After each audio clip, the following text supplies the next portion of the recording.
네, 고맙습니다. 설교할 필요가 없을 것 같은데 그래도 준비되었으니까 하겠습니다. 자, 마가복음 오늘은 9장 말씀을 같이 나누겠습니다. 마가복음 9장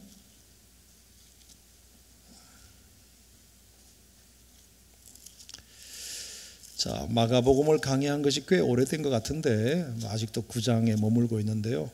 여러분 그래도 말씀을 이렇게 구절구절 읽을 수 있다는 것이 참 좋은 도움이 되리라 생각하고 오늘도 계시의 말씀을 마음 열어서 받으시기를 바랍니다. 자, 마가복음 9장 오늘은 30절에서 32절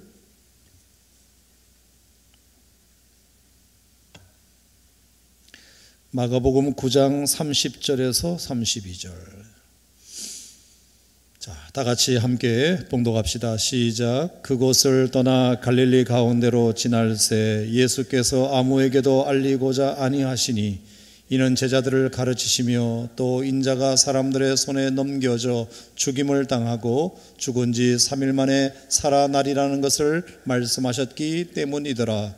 그러나 제자들은 이 말씀을 깨닫지 못하고 묻기도 두려워하더라. 아멘. 자, 마가복음 8장, 마가복음 9장 이 본문은 다른 본문도 그렇습니다만 참 성경을 읽는 저와 여러분들의 마음을 좀 답답하게 만드는 본문들이 이어지고 있습니다. 오늘 본문 역시도 예수님께서 12제자를 따로 불러다가 그동안 6단계의 제자 훈련을 이제 강하게 시키신 다음에 정말 제대로 이제 이 제자들이 예수님 당신의 의도와 목적을 잘 알아듣는지 못 알아들었는지 테스트를 한번 해보시는 것 같습니다. 자, 지난주에도 그 지난주에도 제가 여러 번 계속 반복한 내용이니까 여러분이 다 기억을 하시겠지만 예수님께서 12제자명을 제자를 훈련시킨 소위 제자 훈련의 6단계에 대해서 여러분에게 말씀드렸습니다.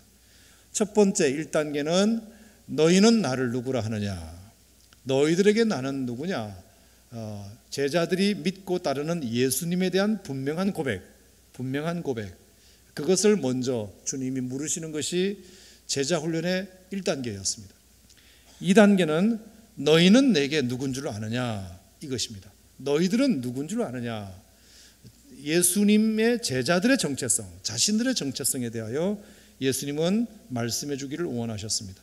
그리고 거기다가 하나 더 보태서 너희에게 내가 어떤 능력을 준 줄 아느냐, 너희들에게 어떤 권세가 있는지 아느냐, 이 이야기에 대하여 두 번째 주님이 분명히 언급하셨습니다. 여러분이 아시는 대로 그들의 베드로에게 너는 베드로이지만 내가 너에게 천국 열쇠를 주었다. 네가 하늘에서 땅에서 매면 하늘에서도 맬 것이고 네가 땅에서 풀면 하늘에서도 풀 수 있는 천국을 열 수 있는 열쇠를 주었다. 아멘. 그 권세를 너에게 주었다라고 분명히 얘기하셨습니다. 그리고 3단계가 뭐냐 하면 그렇다면 이제 내 계획이 뭔 줄 아느냐, 내가 이 땅에 하나님의 나라, 내가 이 땅에 하나님의 아들로 이 땅에 와서 30년간 사생일의 삶을 살다가 공생의 삶을 시작했는데 이 공생의 사역을 통해서 내가 강조하고 하자는 유일한 것이 있다. 그게 하나님의 계획이거든요. 그게 예수님의 계획이거든요. 예수님의 계획을 이렇게 베드로에게 얘기하셨죠. 내가 버림받고 내가 사람들에게 버림받아 결국에 장사증이 될 것이다. 십자가에 못 박혀 죽게 될 것이다. 하지만 사흘 만에 다시 살아나게 될 것이다. 이것이 당신의 계획이라고 말씀하셨습니다. 그리고 네 번째가 그렇다면 이제 너희들이 뭘 해야 되는지 아느냐, 제자들의 해야 할 사명에 대하여 예수님은 네 번째로 말씀하셨습니다. 그게 뭐였죠? 나를 따라오려거든 자기를 부인하고 날마다 자기 십자가를 지고 나를 따르는 것이다. 이것이 너희들이 제자로서 해야 할 일이다 라고 4단계로 말씀하셨습니다. 그리고 5단계가 뭐냐 하면 그랬을 때 너희에게 보여줄 영광이 뭔지 아느냐, 이렇게 제자로서의 삶을 잘 살았을 때 너희들에게 내가 어떤 영광을 보여줄 줄 아느냐, 너희들이 살아있을 때 하나님의 나라를 경험하게 될 것이다.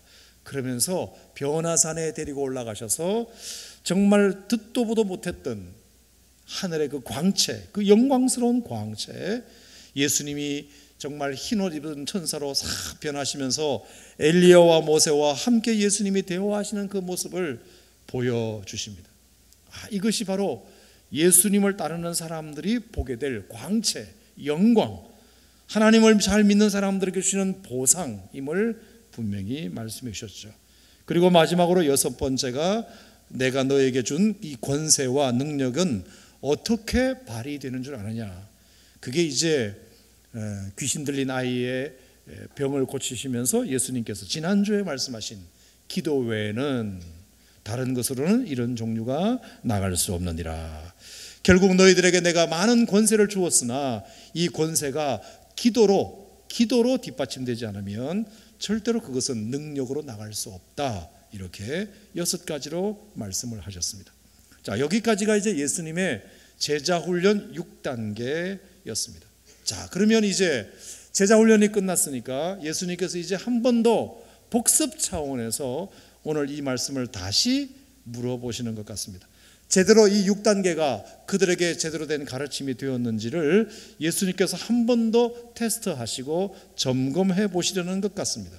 자, 그래서 30절 31절의 말씀에 예수님께서 다시 말씀하십니다. 자, 인자가 사람들의 손에 넘겨져 죽임을 당하고 죽은 지 3일 만에 살아나리라 하는 말씀이 두 번째 여기에 기록되어 있습니다.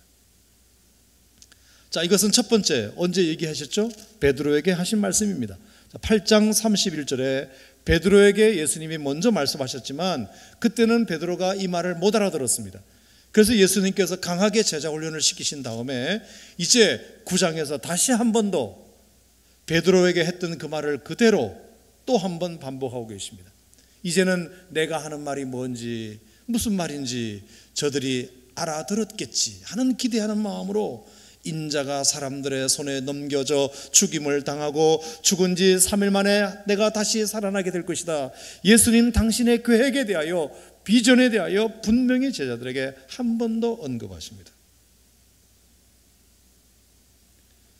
예수님은 아마 내심 이런 기대를 하셨을지 모릅니다. 예수님, 2번씩이나 강조하실 필요 없습니다. 저희들이 잘 알아들었습니다. 최선을 다해서 예수님이 하시고자 하시는 계획을 잘 도와드리겠습니다. 그리고 저희도 저희의 십자가를 지고 가겠습니다. 이렇게 했더라면 얼마나 좋았겠습니까? 하지만 32절에 그러나 뭐라 그랬죠? 제자들은 이 말씀을 깨닫지 못하고 묻기도 두려워하더라.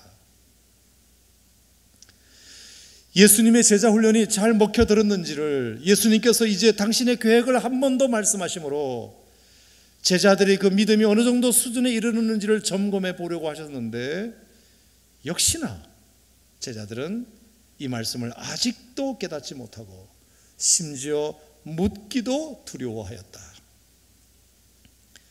깨닫지 못했다는 말과 묻기도 두려워했다는 말은 어떤 의미일까요? 깨닫지 못했다는 말은 이해하지 못했다. 왜 예수님이 자꾸 저런 얘기 하시지? 이해하지 못했다는 얘기고, 이해가 안 된다고 혹시 되물으면 베드로에게 예수님께서 그렇게 하셨듯이 사탄아 물러가라는 소리를 들을까 봐 묻기도 두려워했다, 이런 뜻입니다. 여러분, 제 생각에는 말입니다, 이미 예수님께서 8장 31절에 베드로에게 분명히 말씀하셨습니다. 예수님 당신의 계획에 대하여 인자가 많은 고난을 받고 장로와 대제사장들과 서기관들에게 버림받아 죽임을 당하지만 사흘 만에 다시 살아날 것이라는 것을 분명히 말씀하셨을 때, 베드로가 그것 때문에 혼쭐 났을 때 모든 제자들은 그 말씀을 다시 곱씹어 봐야 했습니다. 예수님께서 왜 저런 말씀하셨을까? 저 말씀의 의미가 뭘까? 진정 예수님께서 그렇게 하시겠다는 것인가? 그러면서 지금까지 예수님께서 수년간 말씀해 오셨던 그 하나님의 나라가 어떻게 예수님이 하시고자 하시는 계획과 연결되는지 묵상해보고 점검해 볼 수 있는 충분한 기회가 그들에게 있었습니다. 하지만 9장 31절에 저들의 반응을 보면 여전히 예수님께서 그렇게 하신 말씀에 대하여 단 한 번도 제대로 묵상해 보지 않았다는 뜻입니다. 그 소리를 하지 않았으면 좋겠는데 왜 예수님은 계속해서 죽는다는 소리만 하시는 건가? 깨닫지 못한 것입니다. 여러분, 무주의맹시라는 말을 들어보셨죠? 무주의맹시, inattentional blindness라고 합니다. 무주의맹시. 우리가 주의를 기울이지 집중하지 않으면 앞에서 뭔가 지나가는데도 그것을 보지 못하는 경우, 우리가 다른 것을 생각하고 있으면 옆에서 누가 말하는 소리도 전혀 듣지 못하는 경우가 우리도 있지 않습니까? 뭘 정신없이 뭘 하다 보면 옆에서 무슨 얘기를 했는데도 전혀 귀담아 들을 수 없는 경우가 있습니다. 전형적인 무주의 맹시, 무주의 맹청, inattentional blindness, inattentional deafness, 무주의 맹시, 무주의 맹청 사건입니다. 예수님께서 그렇게 수도 없이 또 얘기하시고 또 얘기하시고, 최근 들어서 또 예수님께서 당신의 계획을 말씀하시고 두 번째 또 말씀하시는데도 그 말이 무슨 말인지 못 알아듣는 이유는 제자들이 여전히 다른 생각을 하고 있기 때문에 그렇습니다. 몸으로는 예수님을 따르고 있지만, 말씀으로는 귀로는 듣고 있지만, 눈으로는 예수님의 기적을 보고는 있지만 생각으로는 전혀 다른 생각을 하고 있기 때문에 예수님께서 그런 말씀을 하셔도 전혀 이해하지 못하는 것입니다. 아니, 왜 32살, 33살밖에 안 된 청년 예수님이 자꾸 죽는 자는 소리 하시나? 아니, 말이야 바른 말이지, 지금 예수님을 얼마나 많은 사람들이 좋아하는데, 예수님을 보고자 하는 사람들이 얼마나 많은데, 이 나라의 영웅인데 5병이어로 5,000명을 먹이고 7병이어로 4,000명을 먹이는 것, 이 이스라엘 역사에 저만한 인물이 또 어디 있었는가? 저 사람은 우리 민족의 배고픔을 해결해 줄 수 있는 뿐만 아니라 저렇게 로마에 대항하는 용감함을 보면 이 나라를 정치적으로 해방시킬 수 있는 유일한 메시아임에 분명하다. 구약시대의 다윗과 솔로몬의 시대를 저 예수를 통해서 다시 회복될 것을 기대하고 있는 제자들로서는 하나님의 나라를 말씀하시는 예수님의 그 말을 이해할 리 없는 것입니다. 그러니까 주님의 계획을 아무리 말씀하셔도 그것이 무슨 말인지를 알아듣지를 못하는 것입니다. 자, 그러니까 아까 말씀드린 예수님께서 제자 훈련을 시킨 6단계 중에서 3단계, 내 계획이 뭔 줄 아느냐? 마가복음 8장 31절에서 이미 말씀하신 내용을 한 번 더 9장 31절에서 말씀하셨지만 결국 그들이 알아듣지 못했다는 것만 확인할 뿐 예수님의 마음이 얼마나 참 많이 답답했을까를 생각해 보게 됩니다. 두 번째, 또 하나의 답답함이 있습니다. 자, 그건 뭐냐 하면, 자, 예수님께서 제자 훈련시킨 4단계가 뭐였습니까? 4단계가 너희들은 그러면 뭘 해야 되는지 아느냐? 3단계는 내 계획이 뭔지 아느냐? 그 계획에 대해서 두 번 말씀하셨지만 제자들은 알아듣지 못했습니다. 그러면 4단계가 뭐죠? 너희들은 뭘 해야 되는지 아느냐? 자, 그게 뭐였습니까? 8장 34절에 자기를 부인하고 자기 십자가를 지고 나를 따를 것이니라. 이것이 너희들이 해야 될 일이다. 소위 제자도에 대하여 말씀하셨습니다. 너희들이 나를 따라오려거든 너희들부터 부인해야 된다. 너희들의 생각, 너희들의 고집, 너희들의 욕심, 너희들의 야망, 이 모든 것들을 부인하지 않으면 절대로 나를 따를 수 없다라고 예수님이 말씀하셨습니다. 자, 그러면 이 훈련은 제대로 먹혔는가? 역시 그것도 먹히지 않았습니다. 자, 왜냐? 33절, 34절을 다 같이 보겠습니다.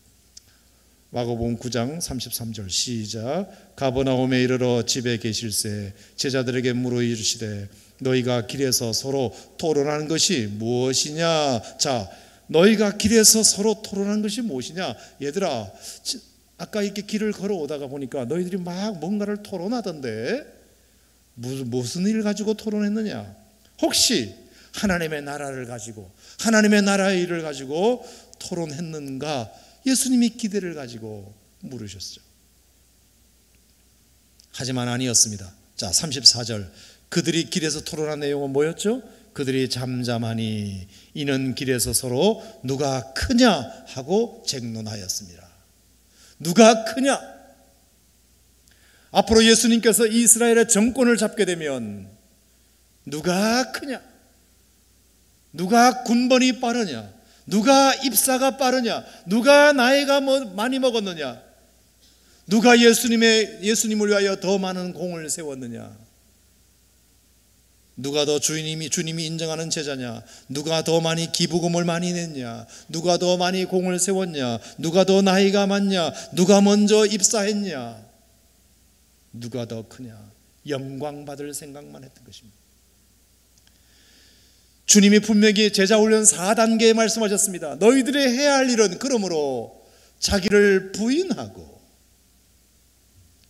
너희들의 야망, 너희들의 고집, 너희들의 생각, 너희들의 기대, 너희들의 욕심, 그 모든 것들을 내려놓지 않으면 나를 따를 수 없다라고 분명히 말씀하셨는데, 뚜껑을 열어보니 제자들은 여전히 무엇을 가지고 쟁론하고 있느냐 하면 누가 크냐? 네가 크냐? 내가 크냐? 예수님의 제자훈련 제4단계 역시 실패.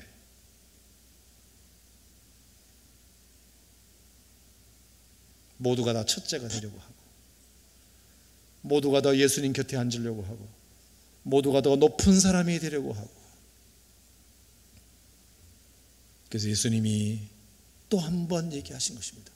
35절에 시작. 예수께서 앉으사 12제자를 불러서 이르시되 누구든지 첫째가 되고자 하면 무사람의 끝이 되며 무사람을 섬기는 자가 되어야 하리라. 아멘.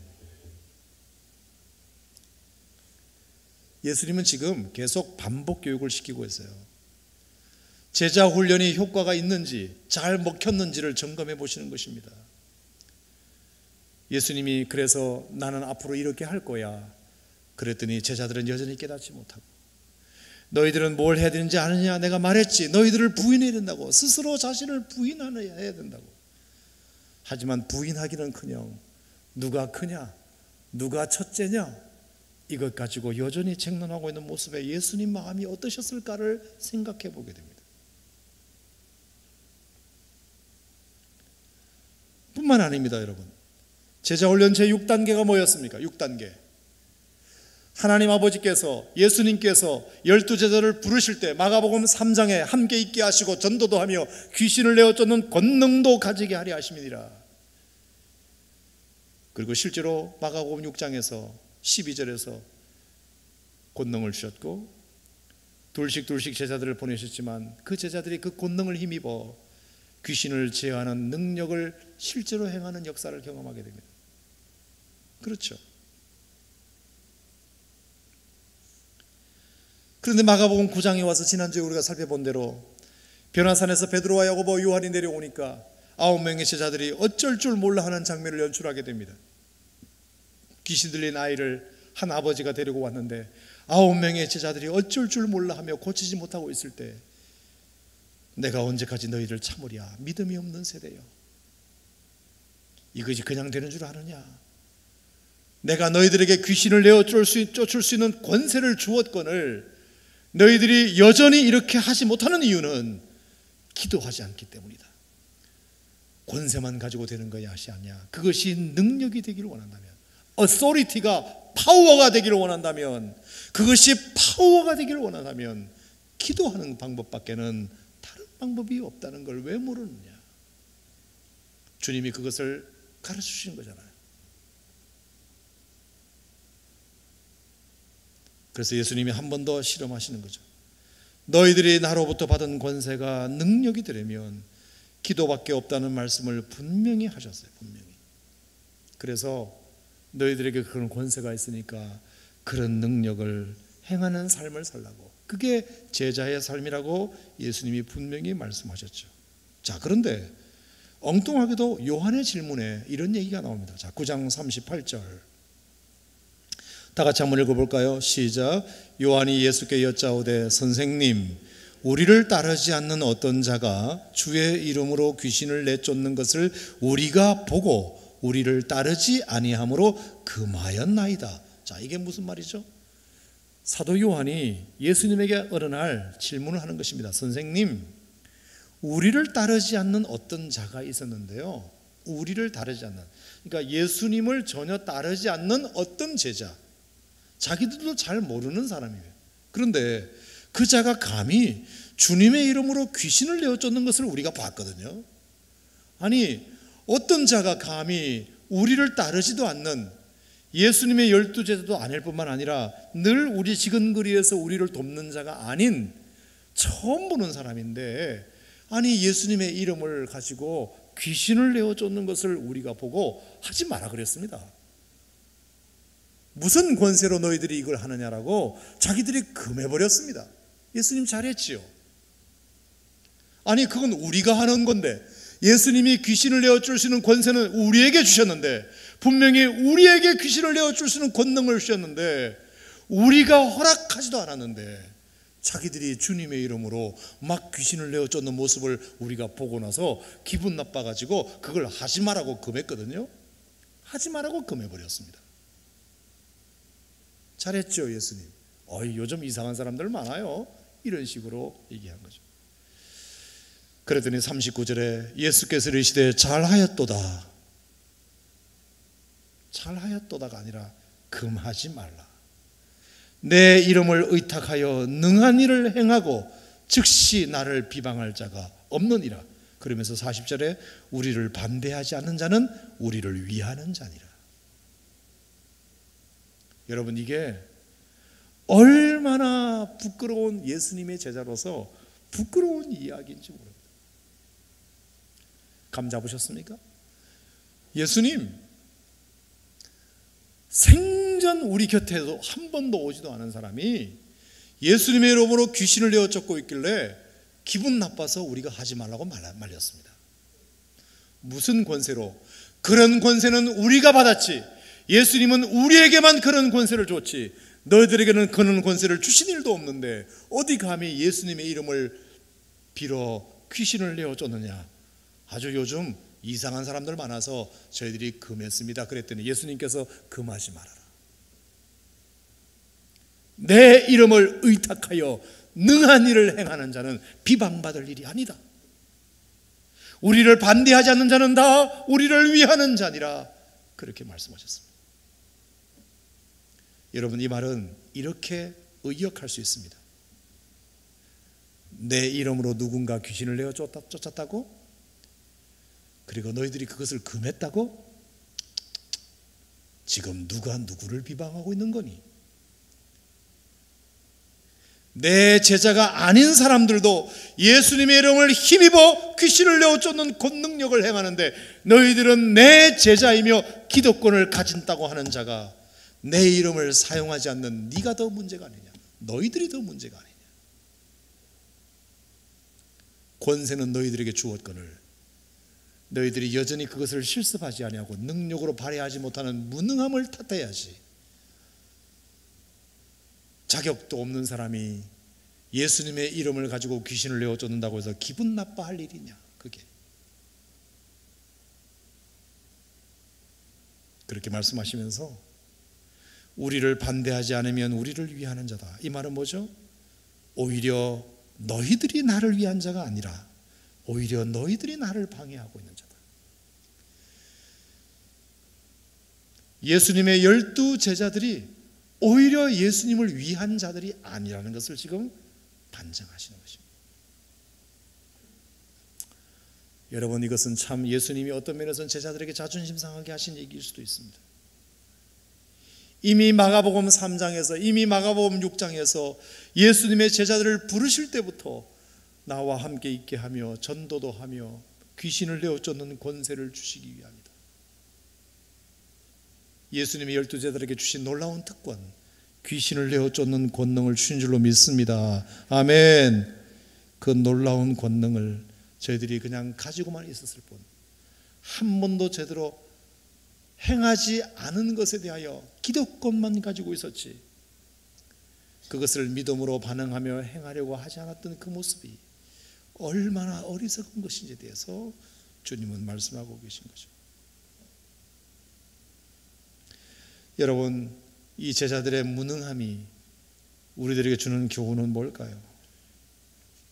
저는 동일하다고 생각합니다. 여러분이나 저나 다 하나님의 자녀로서 권세가 있습니다. 아멘. 영접하는 자, 곧 그 이름을 믿는 자들에게는 하나님의 자녀가 되는 권세를 주셨습니다. 아멘. 하나님을 아버지라 부를 수 있는 권세를 주셨습니다. 아멘. 그런 권세가 우리에게 있습니다. 근데 그 권세는 사용하라고 주신 것 아닙니까? 사용하지 아니하고 창고에 넣어놓고 봉해놓고 그냥 권세 임내하고 그냥 떠버리기만 다니고 으스대기만 하면 그게 무슨 의미가 있겠습니까? 자신의 기득권만 자랑하면서 내가 예수님을 몇 년간 그래도 따라다녔는데, 내가 그래도 예수를 몇 년은 믿었는데, 그래도 내가 예수님을 위하여 이 정도는 내가 섬기고 봉사했는데, 순전히 자기 자랑만 늘어놓을 뿐 현재 그래서 아무것도 할 수 있는 능력이 없는데, 능력이란 요만큼도 없는 것을 부끄럽게 생각해야지. 오히려 자격도 없는 사람이 이제 새 신자가 은혜 받고 하나님의 은혜를 경험하며 저렇게 정은재 성도님처럼 간증하고 수많은 사람들이 하나님을 만나서 하나님을 만난 간증하고 입을 열기만 하면 하나님을 향하여 고백할 것이 얼마나 많은지, 매일매일의 삶 속에 하나님을 경험하고 사는 그 초신자들의 모습을 보면서 소위 기신자라고 하는 사람들이 나는 하나님을 위해서 아무 얘기할 게 없어요. 일주일 살아도 한 달을 살아도 1년을 살아도 여러분 집사님 속에 지난 1년간 하나님이 어떻게 역사하셨는지 한번 얘기해 줄 수 있나요? 묻지 말아요. 그런 거 없어요. 집사님, 저는 하나님이 집사님의 삶 속에 어떻게 구체적으로 역사하셨는지를 좀 듣고 싶어요. 지난 한 달간 집사님의 삶 속에 하나님은 어떻게 개입하셨나요? 제게 좀 들려주세요. 묻지 말아요. 그런 거 없어요.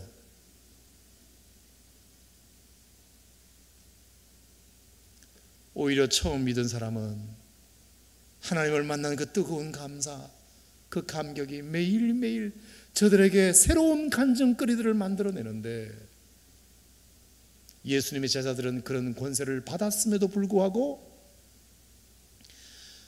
자기들보다 앞서서 그런 능력을 행하는 사람을 보면 못하게 막는 것입니다. 금해버리는 것입니다.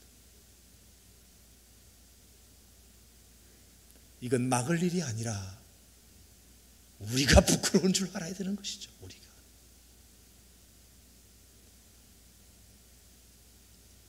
예수님에 대하여 알고 싶어요. 집사님 교회를 한 30년 다니셨다면서요. 복음이 뭐예요? 집사님, 제게 복음을 좀 들려주세요. 그런 거 묻지 말아요. 그냥 교회만 나와요. 그게 아니라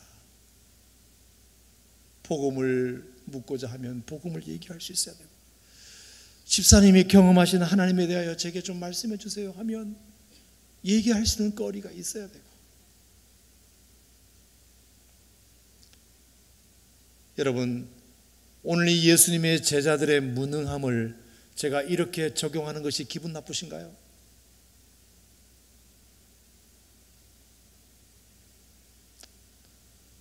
여러분, 하나님 말씀은 다 나에게 하는 말씀으로 들어야 되는 것 아닙니까? 아멘.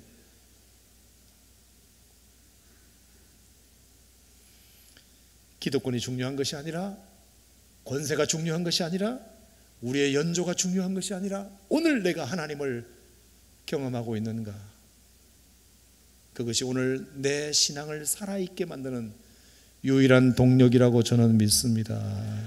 여러분, 하나님을 더 경험할 수 있어야 되겠지요.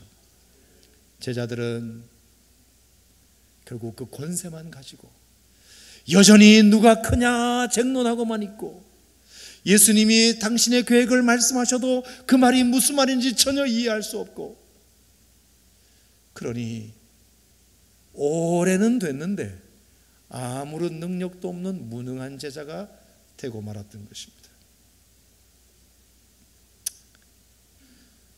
오늘 유난히 목사님이 자꾸 나를 찌르시네 이렇게 생각이 드신다면 그냥 섭섭하게 생각하지 마시고, 그냥 하나님이 나들으라 하신 말씀인 줄 알고 주님, 다시 한 번 더 주님을 정말 그렇게 경험하고 싶습니다. 여러분 그렇게 사모하는 마음을 다시 한번 가지신다면 오늘 이 밤에도 하나님이 여러분들을 만나실 줄로 믿습니다. 한 가지만 더 말씀드리면, 왜 제자들은 이렇게 가장 가까운 그들조차도 예수님의 의도를 모르고 훈련조차 먹히지 않았을까? 그냥 하나 짚고 넘어간다면요, 그게 바로 목적이 잘못되어서라고 생각합니다. 목적. 예수님의 제자들이 예수님을 따르는 목적이 잘못된 것 같습니다. 물론 베드로와 요한이나 야고보 같은 사람들이 배와 그물을 버려두고 예수님을 따른 일은 정말 훌륭한 결단입니다. 마태와 같은 세리장이 자신의 그 돈 많이 버는 직업을 포기하고 굶을 수도 있는, 겨우 먹고 살아야 하는 가난을 선택한 것이 저들에게는 대단한 결단이라고 말할 수 있습니다. 하지만 여러분, 아무리 저들이 예수님을 따르기 위하여 결단한 것이 크다 할지라도 결단이 큰 게 중요한 게 아닙니다. 예수님을 내가 왜 따르느냐가 더 중요합니다. 더 중요합니다. 많은 12명의 제자들은 이런 목적들이 있었을 것입니다. 그래, 내가 그래도 갈릴리 바다에서 어부하는 것보다 저 예수 따르는 것이 내 인생이 더 필 거야. 더 필 거야. 그래서 비린내나는 생선을 날마다 저렇게 그물질하고 만지는 것보다 그래도 폼나게 저 예수 따라다니면서 수많은 사람들에게 인기를 구가하고 수많은 사람들이 만나려고 달려드는 저 예수 비서 노릇하는 것이 오히려 내 인생에 더 도움이 될지 몰라. 저는 그런 마음이 분명히 제자들에게 있었으리라고 생각합니다. 무엇을 더 얻으려고, 더 나은 삶을 살아보려고 예수님을 따랐다 이 말입니다. 여러분, 제가 복음의 10가지 확신에 대해서 첫 번째 설교할 때 사도행전 3장 얘기를 했던 적이 있습니다. 종교인과 신앙인의 차이가 뭐냐? 종교인은 더 얻으려고 하는 것이 종교인이고, 신앙인은 확 변하려고 신앙생활하는 것이 신앙인이다. 사도행전 3장에 성전 미문에 앉은 안전뱅이가 수많은 사람들이 성전을 출입하는 사람들을 보고 지나가면서 이렇게 말합니다. 무엇을 더 얻을까? 무엇을 얻을까 바라보거늘. 무엇을 얻을까 바라보거늘. 그는 몇 년째 그 성전 미문에 앉아 있었는지는 모르지만 성전 코앞에 앉아 있을 때, 이 코앞에 앉아서 그가 매일같이 동일하게 고백했던 내용이 뭐냐?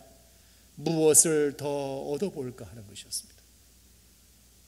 여러분, 이것이 오늘 교회를 출입하는 모든 신앙인들의, 많은 신앙인들의 공통적인 목적입니다. 뭘 더 얻으려고. 주일날 교회 가는 이유도 뭘 더 얻으려고. 이 세상에는 평안이 없으니까 교회 가면 평안이 있겠지. 이 세상에 위로가 없으니까 교회 가면 좀 위로받을 수 있겠지. 이 세상에서는 마음 터놓고 만날 수 있는 인간관계가 없으니까, 그래서 교회는 그래도 터놓고 얘기할 수 있는 관계가 있으니까 누군가 내 얘기를 좀 들어주겠지. 위로받을 수 있겠지. 기쁨을 얻을 수 있겠지. 지혜를 얻을 수 있겠지. 축복을 받을 수 있겠지. 이게 모두가 더 얻으려고 하는 거, 더 얻으려고. 여러분, 믿는 대상만 하나님이고 부처님이고 천지심령일 뿐이지 목적은 똑같은 것 아닙니까? 부처님 앞에 가서도 똑같습니다. 위로를 얻으려고, 기쁨을 얻으려고, 소망을 얻으려고, 자식 잘 되게 하려고. 교회 나오는 목적도 위로 얻으려고, 기쁨을 얻으려고, 만족을 얻으려고, 소망을 받으려고. 천지심령계 가는 것도 위로 받으려고, 기쁨을 얻으려고, 소망을 얻으려고. 모든 종교인들의 동일한 목적은 더 얻으려고 하는 것입니다. 사회나 학교에서 얻을 수 없는 것들 더 얻으려고. 내가 돈이 있지만, 내가 배운 지식이 있지만, 내가 할 수 있는 기술이 있지만 뭔가 그래도 부족한 듯하여, 충분치 않는 듯하여 내가 종교 생활을 하게 되면 그래도 뭔가 더 얻는 게 있겠지. 여러분, 뭔가를 더 얻으려고 하는 마음을 내려놓지 않는 한 우리는 제대로 된 신앙생활을 하기가 어렵습니다. 신앙생활은 얻으려고 하는 것이 아니라 변하려고 하는 것입니다. 내가 바뀌려고 하는 것입니다. 그게 신앙생활입니다. 로마서 12장 2절에 분명히 말씀하셨습니다. 너희는 마음을 새롭게 함으로 변화를 받아. 너희는 이 세대를 본받지 말고 오직 마음을 새롭게 함으로 변화를 받아 하나님의 선하시고 기뻐하시고 온전하신 뜻이 무엇인지 분별하도록 하라. 내가 돈이 있다고 사람들은 나를 부러워하지만, 내가 많이 배웠다고 사람들은 나를 부러워하지만, 내가 가졌다고 사람들은 부러워하지만 그들은 나는 몰라. 그들은 나를 몰라. 나는 나를 알아. 내가 얼마나 깨어져야 할 인간이고, 내가 얼마나 치유받아야 할 인간이고, 내가 얼마나 근본적으로 잘못된 인간인지 나는 나를 알아. 그래야 신앙생활이 시작되는 겁니다. 신앙생활은 그 마음이 있어야 가능하지. 내가 많은 걸 가졌지만 이 부분에서 좀 부족하니 이 부족한 것을 내가 교회 가서 얻어봐야 되겠다, 이런 마음으로는 절대로 신앙생활이 불가능합니다. 그건 종교생활만 가능합니다. 신앙생활이 가능하려면 우리가 어떤 마음을 가져야 되느냐. 사람들은 나를 부러워하지만, 사람들은 나를 가졌다고 좋아하지만, 사람들은 내가 배웠다고 사람들은 부러워하지만 나는 나를 알아. 그들은 나를 몰라. 내가 얼마나 깨어져야 될 존재이며, 내가 얼마나 치유받아야 할 존재이며, 내가 얼마나 잘못된 인간인지 나는 나를 알아.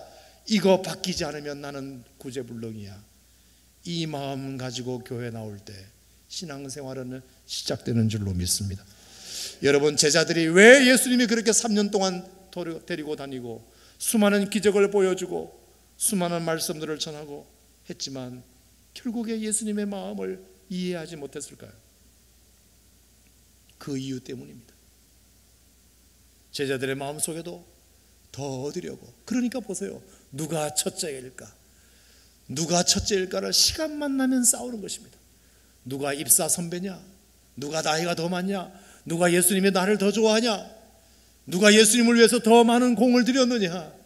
이것 가지고 여전히 누가 더 큰지를 말하고 있는 이유를 보면 저들은 예수님 때문에 변할 생각은 추호도 없었고 예수님 때문에 뭔가를 더 얻어보려고 하는 마음만 있었다는 것을 증명하고 있는 것입니다.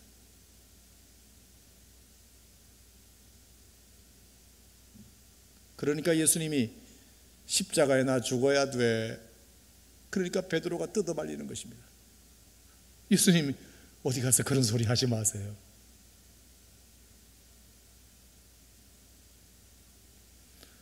여러분, 오늘 우리가 한 자리에 있다고 해서 다 같은 마음은 아닙니다. 야구장에 수만 명의 관중들이 있지만 한 마음이 아닙니다. 이쪽을 응원하는 팀이 있고 저쪽을 응원하는 팀이 있습니다. 극렬하게 두 마음이 갈려져 있습니다. 응원하는 사람만 있습니까? 운동장에는 그런 사람만 있는 게 아닙니다. 장사하는 사람들, 누가 이기든지 상관없어, 통닭만 많이 팔려라, 이런 마음을 가지고 거기에 있는 사람도 있습니다. 한 자리에 있다고 해서 목적이 같은 것이 아닙니다. 한 자리에 있다고 해서 생각이 같은 것이 아닙니다. 광화문 거리의 광장에 수많은 100만 명이 모였다고 합니다. 그 마음이 다 같은 마음일까요? 아닙니다. 순수한 사람도 있겠죠. 하지만 악한 의도를 가지고 있는 사람도 분명히 거기에 끼어 있습니다. 다 각각 다른 목적을 가지고 있습니다. 다른 목적. 한 자리에 있다고 해서 목적이 같지 않습니다.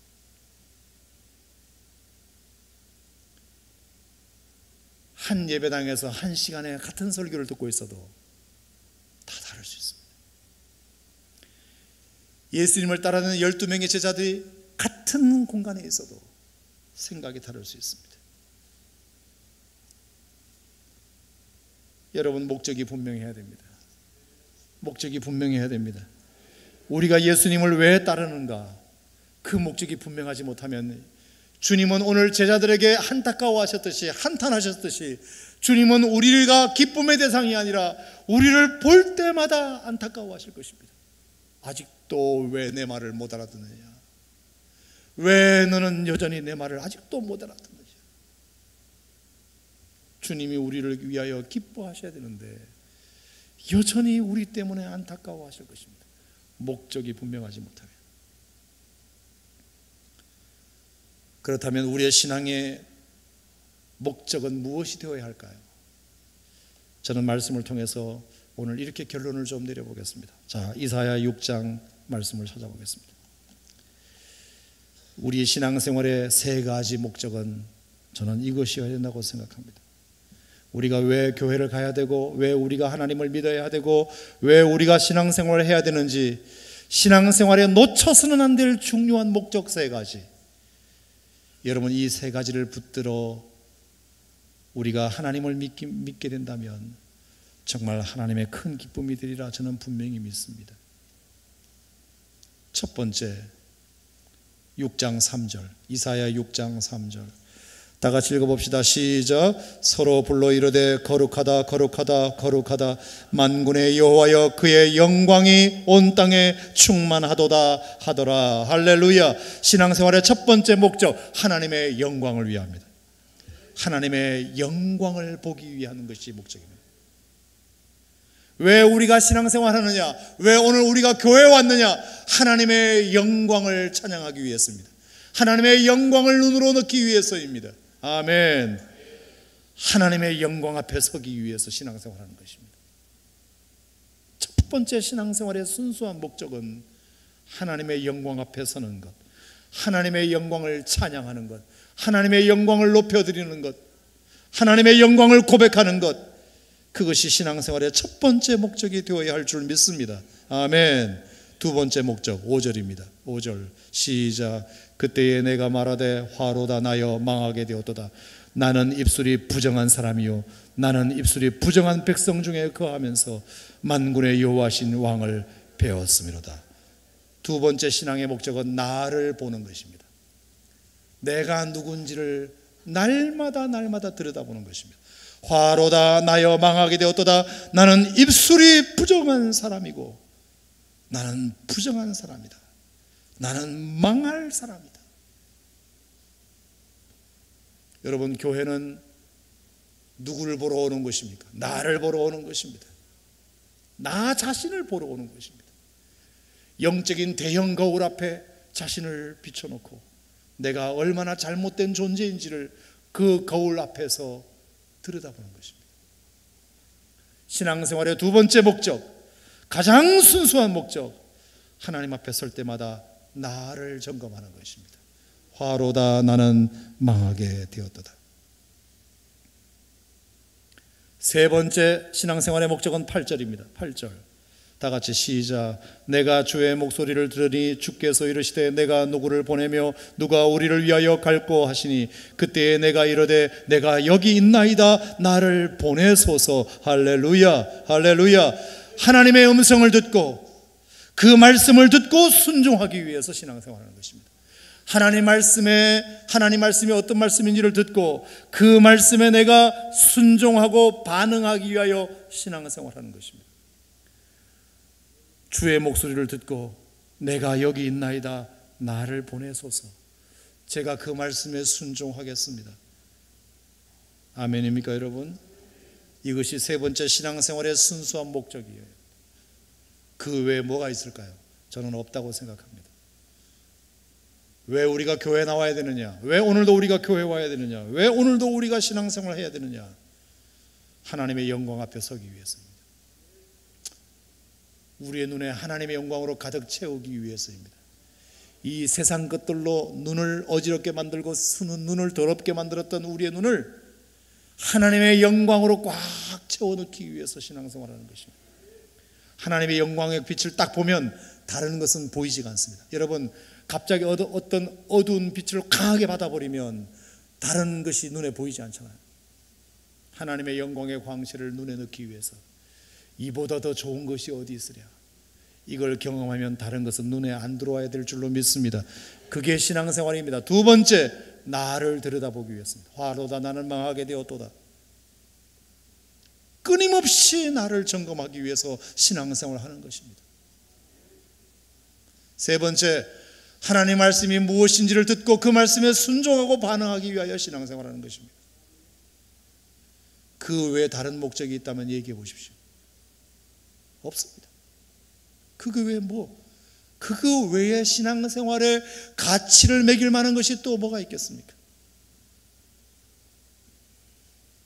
저는 이 세 가지가 분명하다면 주님은 우리를 향하여, 제자들을 향하여 말씀하셨던 그 한탄함이 줄어들고 정말 주님이 우리를 인하여 기뻐하실 줄로 믿습니다.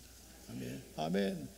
날마다 하나님의 영광의 광채로 우리의 눈을 가득 채우고 날마다 자기 자신을 들여다보고 하나님 말씀에 순종하고 반응하고자 하는데 주님이 그 인생을 어떻게 책임 안 지실 수 있겠습니까? 믿으시면 아멘. 믿으시면 아멘. 이 신앙의 고백이 여러분들에게 충만하셔서 정말 제자다운 제자, 정말 성도다운 성도로 다시 한번 하나님 앞에 거듭나는 우리 골동성전 성도 여러분, 세교성전 성도 여러분 되시기를 주의 이름으로 축원합니다. 기도하겠습니다. 하나님 아버지 감사합니다.